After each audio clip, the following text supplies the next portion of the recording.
आयोग ने ये नियम बना दिया कि रिजर्व कैटेगरी का कोई बच्चा हो, चाहे ओबीसी हो, एससी हो, एसटी हो, पीएच हो, महिला हो, ईडब्ल्यूएस हो, अगर वो रिजर्व कैटेगरी का है और उसने अपनी कैटेगरी टिक कर दिया कि हम रिजर्व कैटेगरी के हैं, तो वो चाहे टॉप ही क्यों ना कर जाए, चाहे जितना नंबर ले आए, उसको यूआर कैटेगरी में माइग्रेट यानी ओवरलैप नहीं कराया। संविधान की जो मूल आत्मा है आरक्षण, आर्टिकल 16(3) जो हमको ये प्रदान किया जाता है कि जिसमें आपको लोक नियोजन में समानता के लिए आरक्षण की व्यवस्था की गई आर्टिकल 16(3) के अंतर्गत, ये उसका गला घोटना है कि मेरिट वाला लड़का अनरिजर्व कैटेगरी में नहीं जा रहा है। तो ईडब्ल्यूएस भी दिया जा रहा है, 10% उसको जोड़ लीजिए, 50% सीटें उधर आरक्षित हो गई हैं, उसमें कोई और जा ही नहीं सकता है। बाकी सारी मतलब कि सीधे समझिए कि 90% पॉपुलेशन 50% सीटों में फाइट करेगी और 10% पॉपुलेशन 50% सीटों पर फाइट करेगी।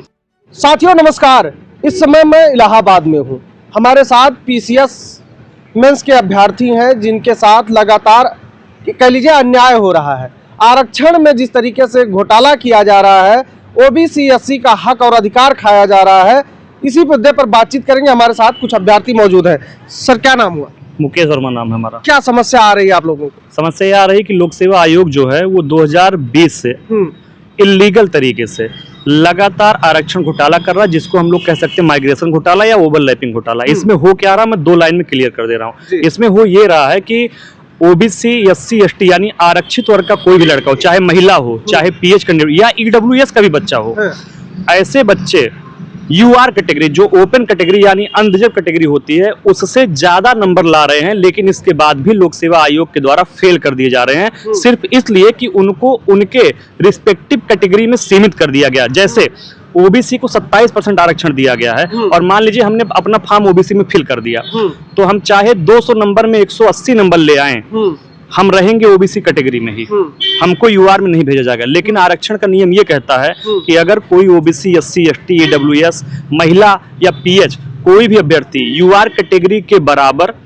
या उससे ज्यादा नंबर पाए तो उसको यूआर कैटेगरी में माइग्रेट किया जाए, यानी वहां पे किया जाए। एक शब्द क्लियर कर देते हैं। जो ये यूआर का मामला है, यूआर का मतलब अनरिजर्व अनारक्षित सीटें हैं जो सभी वर्गों के लिए होती हैं, जो अच्छे नंबर लाते हैं वो सभी वर्ग के, चाहे ओबीसी हो, एससी हो, एसटी हो, सामान्य हो, महिला कोई भी हो, उसमें वो रिजर्व होता है। वो कह लीजिए कि वो सभी लोगों के लिए होता है। उसके बाद फिर आरक्षण का बात आती है कि तब आरक्षित जो सीटें हैं वो दी जाएंगी। तो अभी यूआर में जो आप बात कर रहे हैं कि यूआर में, मैं क्लियर कर रहा हूं उसको। यूआर कैटेगरी का मतलब ही होता था ओपन कैटेगरी, जिसमें किसी भी जाति धर्म लिंग समुदाय का कोई व्यक्ति है वो जाके वहां पे फाइट कर सकता। वो मतलब कि 40% सीटें जो है वो मेरिट की सीटें हैं। सपोर्ट दैट की 100 सीटें आपकी किसी एग्जाम में आती लोक सेवा आयोग की, 40 सीटें अनरिजर्व की होती हैं, 10 ईडब्ल्यूएस की, 27 ओबीसी की, 21 एससी कैटेगरी की और 2 सीटें एसटी कैटेगरी की।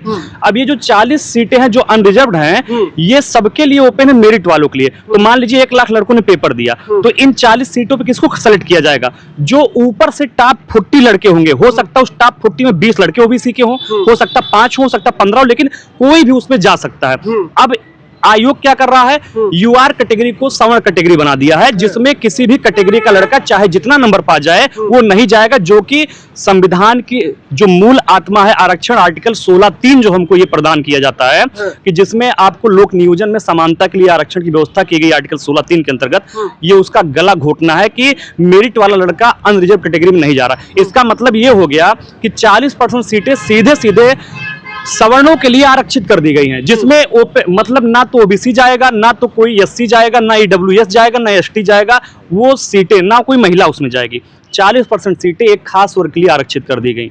ये सबसे बड़ा गुनाह है। तो 10% तो ईडब्ल्यूएस भी दिया जा रहा है, 10% उसको जोड़ लीजिए, 50% सीटें उधर आरक्षित हो गई हैं, उसमें कोई और जा ही नहीं सकता है। बाकी सारी मतलब कि सीधे समझिए कि 90% पॉपुलेशन 50% सीटों में फाइट करेगी और 10% पॉपुलेशन 50% सीटों पर फाइट करेगी।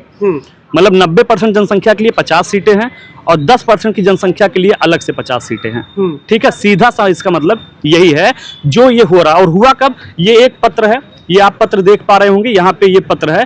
तो लोक सेवा आयोग ने 2020 में अंदर से, जो लोक सेवा आयोग के अध्यक्ष उन्होंने एक गुप्त बैठक आहूत की और उसमें उन्होंने लिख क्या दिया कि अगर ये आप दिखा दिए होंगे, इसको एक बार दिखा दीजिएगा। ये आपका जो लेटर है हम लोग के हाथ में लड़ा हुआ है, ये डेट भी आप देख लीजिएगा और साइन मोहर सब कुछ है वो देख लीजिएगा।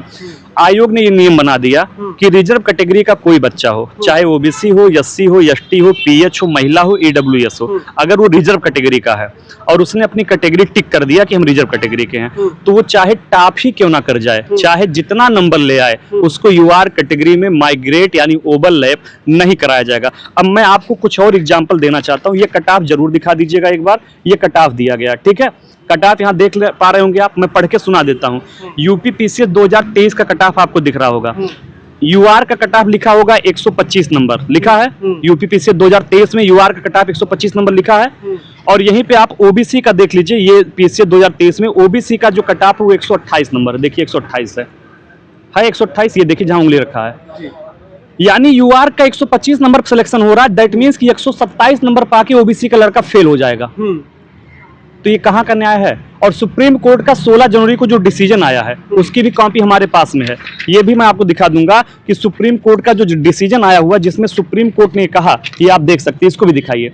सुप्रीम कोर्ट ने साफ साफ कहा है कि आरक्षित वर्ग का कोई उम्मीदवार अगर है, यानी कि OBC, SC, ST, EWS, pH, महिला कोई भी है, अगर उसने किसी छूट का लाभ नहीं लिया, छूट का मतलब अटेम्प्ट का लाभ नहीं लिया है और ओवर एज नहीं हुआ है कि वो ओबीसी के नाते पेपर देने पाया है, तो ऐसे किसी भी लड़के को अगर ज्यादा नंबर पाता है तो अनारक्षित वर्ग में आपको माइग्रेट करना पड़ेगा। ये सुप्रीम कोर्ट ने 16 जनवरी को राजस्थान के मामले में, 29 दिसंबर को और 16 जनवरी को केरल के एक हाईकोर्ट मामले में ये डिसीजन दिया है।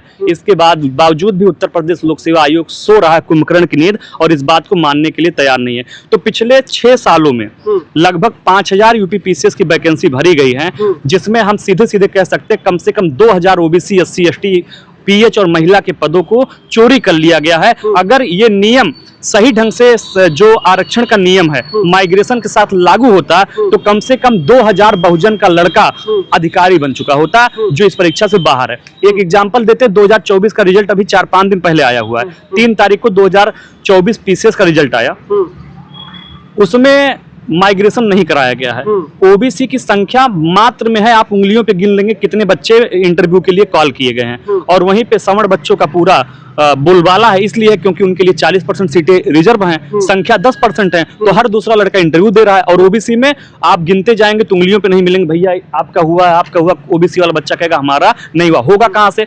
क्योंकि उनको 27 सीटें दे दी गई हैं और पॉपुलेशन उनकी 52% है, तो 52% बच्चों के लिए 27 सीटें आरक्षित कर दी गई, यानी वो इससे ज्यादा नंबर पाएगा तो भी यूआर कैटेगरी में नहीं जाएगा। तो ये तो सीधे सीधे मेरिट की हत्या है। मेरिट ये कहता है कि यूआर कैटेगरी जो है वो मेरिट वाले बच्चों के लिए है, वो किसी भी जाति के हों, धर्म के हों, समुदाय के हों, लिंग के हों, यानी महिला हैं, पुरुष हैं, ओबीसी हैं, एससी हैं, एसटी, से मतलब नहीं है। वो टॉप 40 में का लड़का आता है तो उसको वहां भेजा जाए, ये आरक्षण का नियम कहता है। आर्टिकल 16(3) भारतीय संविधान का ये कहता है और सुप्रीम कोर्ट ने इस बात पे मुहर भी लगा दिया है। लेकिन इसके बावजूद भी उत्तर प्रदेश लोक सेवा आयोग कुंभकर्ण की नींद सो रहा है और आरक्षित वर्ग यानी ओबीसी, एसटी, एसटी, पीएच, महिला, इन बच्चों के सपनों की कि वो एसडीएम बन पाए, वो डिप्टी एसपी बन पाए, वो ब्लॉक डेवलपमेंट ऑफिसर बन पाए, उनके सपनों की हत्या कर रहा है लोक सेवा आयोग। अच्छा, एक सवाल ये भी उठता है कि क्या ये पीसीएस मेंस में ही ऐसी समस्या आ रही है, आरक्षण घोटाला हो रहा है, या अन्य भर्तियों में भी? हम बता रहे हैं, पहले हम लोक सेवा आयोग की बात करते हैं। लोक सेवा आयोग त्रिस्तरीय परीक्षा कराता है। पहले प्रारंभिक परीक्षा होती है, फिर मेंस परीक्षा होती है यानी मुख्य परीक्षा, और फिर इंटरव्यू होता है। तो ये ना प्रारंभिक परीक्षा में माइग्रेट कर रहा, ना तो मेंस परीक्षा में माइग्रेट कर रहा, ये फाइनल रिजल्ट में माइग्रेट करेंगे। दैट मीन्स कि आप हमको आगे जब हम प्री नहीं पास होंगे तो हम इंटरव्यू में कहां जाएंगे, जब प्री में ही बाहर कर दिया जाएगा। तो यहाँ पे हो ही रहा। साथ में आपने अभी लेखपाल वाली वैकेंसी देखा था जिसमें काफी सारी सीटें आपकी खाली गई थी। जब जनता ने विरोध किया, बच्चों ने विरोध किया, तो उसी को बदल दिया गया। उसके पहले लोग कह रहे थे ये तो रोस्टर व्यवस्था के अंतर्गत आई है, लेकिन जब विरोध हुआ तो रोस्टर व्यवस्था बदल गई। तब तो आपने लेखपाल की वैकेंसी वापस किया और आरक्षण के नियमों का पालन करते हुए दोबारा वैकेंसी निकाली है। तो लोक सेवा आयोग 2019 से जितनी परीक्षाएं करा रहा है, इवन की 2018 परीक्षा का रिजल्ट भी नहीं घोषित किया था। 2018, 19, 20, 21, 22, 23, 24, 25 पिछले 8 सालों में जितनी परीक्षाएं कराया सब में आरक्षण घोटाला कर रहा, माइग्रेशन घोटाला कर रहा, उसका प्रूफ हमारे सामने है। और हम सारे लोग इसकी पैरवी कर रहे हैं, कोर्ट में भी लड़ रहे हैं, जमीन पर भी हम लोग बच्चों को जागरूक कर रहे हैं। बच्चे, क्योंकि हम लोग खुद परीक्षार्थी हैं, हम कोई छात्र नेता नहीं है, हम खुद पेपर देने वाले बच्चे हैं जो इसके लिए लगातार आवाज उठा रहे हैं, क्योंकि इससे हमारा हानि हो रहा है और हमें ये मूल अधिकार मिला हुआ है। संविधान में आर्टिकल 16 मूल अधिकार के अंतर्गत आता है और हमें संविधान ये अधिकार देता है कि अगर आपको आरक्षण दिया जा रहा है तो उसको सही तरीके से दिया जाए। आरक्षण नियमावली पिछड़ा वर्ग आरक्षण नियमावली जो 1993 है, वो भी यही बात कहता है कि अगर आरक्षित वर्ग का कोई लड़का अनारक्षित वर्ग से ज्यादा नंबर पाए या उसके बराबर पाए तो उसको अनारक्षित वर्ग में यानी यूआर कैटेगरी में भेजा जाना चाहिए। आप ये कहना चाह रहा हूँ कि लोक सेवा आयोग जो है, जैसे महिलाओं के लिए आप आरक्षण तो कर दिए कि मान लीजिए 20% सीटें जो महिलाओं के लिए हैं, ठीक है। अब महिलाओं में भी ओबीसी एससी एसटी की महिलाओं का सिलेक्शन ही नहीं हो रहा है। महिलाओं में जो आरक्षित किया गया है उसमें केवल और केवल जनरल कैंडिडेट का सिलेक्शन सबसे ज्यादा हो रहा है। वहां पे ओबीसी एससी एसटी की महिलाएं भी मार खा रही हैं। तो अगर महिलाओं को आरक्षण दिया गया तो उसमें आरक्षण के अंदर आरक्षण होना चाहिए कि महिला जो ओबीसी है उसके लिए भी सीटें हो। अब सपोज करिए आप मान लीजिए कहीं की सीटें, जैसे जो अभी 106वां संविधान संशोधन आपका लाया गया, ये किया गया कि विधानसभा और यहाँ पे 33% सीटें महिलाओं के लिए आरक्षित की जाएंगी। वो कौन सी सीटें आरक्षित की जाएंगी? वो सीटें आरक्षित की जाएंगी जहाँ एससी की सीटें आरक्षित रही होंगी, जहाँ एसटी की सीटें आरक्षित रहेंगी उनको आरक्षित कर देंगे। और उस पे महिला के नाम पे कौन लड़ेगा? सवर्ण लोग लड़ेंगे ना, उन्हीं की पत्नी लड़ेंगी चुनाव। तो वो तो ओबीसी और एससी एसटी की सीटें तो चली गई। वही हाल इसमें हो रहा वैकेंसी में। वैकेंसी में जो महिलाओं की सीटें हैं उसमें ओबीसी एससी एसटी की महिलाएं फाइट ही नहीं कर पा रही हैं, उसमें केवल और केवल जनरल की महिलाएं सबसे ज्यादा जा रही हैं। तो ये भी आयोग गलत कर रहा है। एक तो आप महिलाओं को भी, महिलाएं चाहे जितना नंबर पाए, जो महिलाएं की सीटें महिलाओं में ही रहेंगी, वो यूआर में नहीं जा रही हैं। तो ये गलत है, महिलाओं को भी यूआर में भेजा जाए। पहली बात ये है। हमारा पीएच कैंडिडेट जो हैंडीकैप्ड है, एक लड़की हम लोग के साथ में है, रोशनी पाठक उसका नाम, अब सोचिए, वैष्णवी पाठक, वो है सवर्ण लड़की, लेकिन उसने चूंकि पीएच का अपना लगाया हुआ, वो हैंडीकैप्ड लड़की है। अब पीएच कैटेगरी से उसने फॉर्म भर दिया, है सवर्ण लड़की, उसकी 98 सवाल सही हैं, लेकिन वो परीक्षा फेल कर गई है। पीसीएस में 98 सवाल करने के बावजूद जिस परीक्षा की मेरिट 91 नंबर गई है प्रारंभिक परीक्षा की, वहां पे वैष्णवी पाठक 98 क्वेश्चन करके फेल है। क्योंकि पीएच की सीटें रही होंगी 2-4, हैंडीकैप्ड की 2-4 सीटें थी, है ना, पीएच की सीटें 2-4 थी। तो उस 2-4 सीटों के में जब मेरिट बना तो उसका नंबर ज्यादा, फिर भी उसको यूआर में माइग्रेट नहीं किया गया। बात समझिएगा। तो इससे हानि केवल हमारा नहीं हो रहा, OBC SC ST, EWS pH candidate जो कि सवर्ण है उसका हानि हो रहा है। और इसका दूसरा चीज क्या हो रहा है, महिलाओं का हानि हो ही रहा है। जो अदर स्टेट के बच्चे हैं, जैसे मान लो कोई हरियाणा का बच्चा उत्तर प्रदेश पीसीएस में अगर फॉर्म भरता है, तो किसी अदर स्टेट का बच्चा जब फॉर्म भरता है तो वो यूआर कैटेगरी में यानी जनरल कैटेगरी में उसका फॉर्म फिल होता है। जैसे हम अगर बिहार में भरेंगे तो यहाँ हम ओबीसी हैं, लेकिन बिहार में हम जनरल में फॉर्म भरेंगे। अब यहाँ पे जब जनरल में फॉर्म भरा हरियाणा का लड़का, तो उसकी कट ऑफ तो कम गई, वो तो 91 नंबर पे सेलेक्ट हो गया, और हम यहीं के निवासी हैं, हम 98 नंबर पे बाहर हो गए। तो सब मिला के ये उत्तर प्रदेश के जो मूल निवासी हैं उनका भी हक छीना जा रहा है, ईडब्ल्यूएस का भी हक छीना जा रहा है, ओबीसी एसटी एससी पीएच और महिला।